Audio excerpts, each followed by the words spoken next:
iron, on the other hand, it takes pH of over 8 to get it even close to being below 1 milligram per liter. So you can see, knowing which form of iron you have in your water is very important because it tells you what you have to treat to. Now, iron also is important. Oxygen plays a role. This is strictly just looking at pH. And that's really all I'm touching on here. But iron also has a role. Oxygen plays a significant role because that really tells you what form of iron it's going to be in as well. I'm not going to go too much into this. It really just kind of hits what I said. But so if you have a pH of 5 water, that's you're looking at dealing with, and you have 100 milligrams per liter of iron. So we're here, 100 milligrams per liter. 99.99% of it is going to be this green ferrous iron, because at pH 5, we can only have less than 0.1 milligram per liter of ferric iron dissolved. So that just gives you an idea of the ion chemistry in the water. Bottom line is we remove ferrous iron, the green line, we remove it from A and B by designing treatment systems to create geochemical conditions that facilitate the transformation of that dissolved ferrous iron to an iron hydroxide, which is all that red that you see, FeOH3+, and that's what your goal is, trying to create that condition, so that happens. And it's not as straightforward as you might think. It's pretty complicated, and it can be quite a problem maintaining these systems in the long run, too. Manganese chemistry, even more of a difficult piece to deal with. It will precipitate, it will oxidize and precipitate in just about any pH range, anything from 2 to 14. However, kinetics play a major role in manganese oxidation. It's very slow. Manganese does not like to chemically oxidize very fast. So, actually, through a lot of evolving research and work, manganese is actually better served by making sure you incorporate biological mechanisms, bugs, actually fungi. There's a professor at Penn State, Bill Burgos, who I know Bill knows quite well. He's one of the he's one of the best-known people that have studied this. And really, what they found is that bacteria can actually oxidize manganese in pHs ranging from 6 to 7. And that's in these things called manganese removal beds, which right here is a picture of one. If any of you have ever heard of the Flight 93 site out in Somerset County, there's actually a mine drainage discharge on the site. And this is a picture of the manganese removal bed that's at the end of the system that helps to treat manganese. And what happens is these beds of limestone have a water layer that flows through them, and the bacteria actually live on the surfaces of these stones. I didn't get a good close-up picture, but what you see is you see this black. You see the stone here, right at the water interface, would get this black coating on the stone, and that is this fungus that grows on the stone, and that actually oxidizes the manganese and drops it out. Unbelievably so, and it's quick. I mean, this water's only in here a few hours, and this is dropping out anywhere from 4 to 7 milligrams per liter of manganese down to less than 1. I mean, so these things are incredibly effective. But again, we're just learning about this, and I'd say the past 5 to 7 years, this technology has really just come into play. So it's amazing how things are changing. So now that we have a little bit of a touch on the chemistry, we get a little bit more into the engineering and kind of what the tools are available to us as mine water treatment folk, if you will. The toolbox that really is available to us is a couple different forms of treatment. One is passive treatment. Probably I have of these types of treatment, I have the most experience in passive treatment. I've designed probably 50 to 60 passive treatment systems in the Appalachian region. Then there's active treatment systems, which are the big plants, like almost look like a wastewater treatment plant. That's really what I define as an active treatment plant. Then there's something called a hybrid treatment. Not really active, not really passive. What happens, and I'll get into a little bit more of that description of each too, but I'm just trying to explain the different ones. And then the final thing, which I really don't touch too much on, but it is important, is source reduction. There's streams that actually lose water because there was mining old mining underneath them, and these streams now leak and fill up the mine, and at some point somewhere, they're creating a discharge. So there's places in the anthracite region, closer to where I live, near Harrisburg, that actually are going in and repairing streams to keep that water from going down in the ground and filling up these mine pools, which are generating mine discharges somewhere. So source reduction, obviously it's easier to prevent than it is to deal with it at the end once it's already created. So source reduction, without a doubt, I'm not trying to minimize how important it is. It's extremely important. But I really didn't touch on it too much because I'm more focused on how you treat the mine water once it's there. I mentioned the AMD Treat software, which I'll give you a glimpse of real quick too, is available. That helps you kind of evaluate the chemistry and the flow, and actually somewhat, to some degree, helps you figure out how to treat the water. And then you got your engineering, design, permitting, construction process. You know, going through all the steps of the process, from learning about the mine water all the way through to getting something built that actually treats it. And money. I mean, none of this can be done without money. I mean, money's got to come from somewhere. Where's it coming from? And again, it depends on, is there a responsible party for the water? If not, what resources are available depending on where I live that can help pay for it. First is passive treatment. Here's an example of a passive treatment in that northeastern Bedford County. You can see, if everybody can see it, there's like a aqua color water. You see that? And then you really see, I call this like the Caribbean of Bedford County. Nice aqua color. Can anybody tell me what that is? What's causing that? Anybody take a guess? Yeah. Aluminum. Correct. This is primarily an aluminum discharge. This water has about, when it starts, before it gets into the system, this water has about 15 milligrams per liter of aluminum. And just a little bit of iron, maybe like 2 milligrams per liter of iron. But this system is strictly treating for aluminum. And that's exactly right. That is, I forget what complex it is, but it's like an aluminum hydroxysulfate complex or something that causes this turquoise or aqua color. So that's good because we know that the system is actually precipitating the aluminum, and getting it out, and it's doing its job.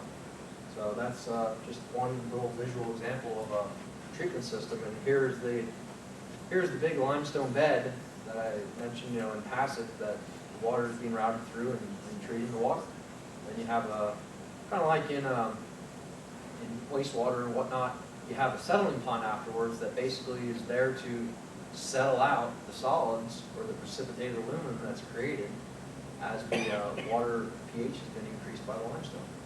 It's actually, it's somewhat simple to think about it, but believe it or not, it's not as simple as just, okay, just build a couple ponds and you're done. It does take some forethought.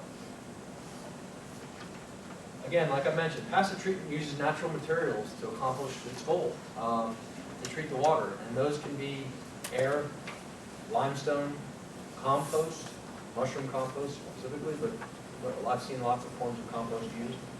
Vegetation, wetlands, wetland vegetation, cattails. You've probably all seen cattails, very common vegetation used in mine water treatment. And bugs. Like I said, for the manganese, what they found is fungus is a major catalyst for removing manganese in water. So all those things are essentially naturally occurring. I guess, to some degree compost, but nevertheless, it's a resource that's available. As far as passive treatment, as I mentioned at the beginning, there's two types of water generally categorized in it: net acidic and net alkaline. Well, net acidic water needs something to raise the pH to get rid of that acidity, raise the pH, and help precipitate the dissolved metals. Net alkaline already has enough alkalinity in the water, so it doesn't need any alkalinity. It doesn't need limestone. It doesn't need lime. It doesn't need any of those things. It has what it needs, and that's why it has the term net alkaline, meaning once all the metals are precipitated, it still has enough alkalinity in it that the acidity will all be neutralized. And that's actually, believe it or not, it's a relatively common water in deep mines out in western PA. And so basically all they need is oxygen, because the water tends to be very low in oxygen, and it's mainly high ferrous iron. So you need settling ponds and wetlands to get rid of the water, and that's really it, but it can require a lot of space, depending on what you have available. The other benefits of passive treatment are it's less frequent operations and maintenance. If you build a couple ponds, somebody isn't out there every day. Somebody might go out to these things once a month, or once every 4 months, or once a year. I mean, some people, depends how bad the water is, depends how the system was built. Sometimes nobody even goes and looks at these things, and sometimes that's not a good thing. Sometimes they fail. So, but that's the benefit. You pay a lot more money up front to build it, but then you don't put a lot of money in it every year to deal with it. That's the whole premise for passive treatment. It is probably the most common form of treatment used on abandoned mine sites, and that's because they want to put the money in up front, build it, and then the desire, I should say, or preference is not to have a long-term financial liability to constantly put money in to maintain it. Things are kind of changing the way the industry is today, so that's kind of evolving, but historically, that has been the case, historically. Some of the downfall of passive treatment can be less dependable for meeting a permit limit, which is why an AML site, which doesn't have a permit because there's really no responsible party, which is why they're used a lot there. Now, a mining company might be less inclined to use passive treatment because there might be times that you can't meet permit limits, and obviously it's in their best interest to meet permit limits. So that can be a problem.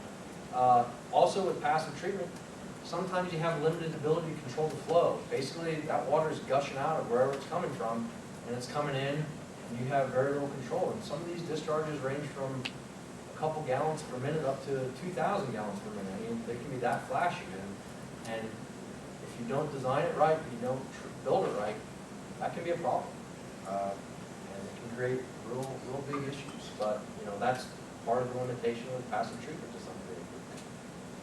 Here's just a couple. Well, these are the most common ones, I'd say, types of treatment systems for passive treatment. Flushable limestone beds, which were in that picture with the aqua pond surrounding it. Basically, just large beds of limestone.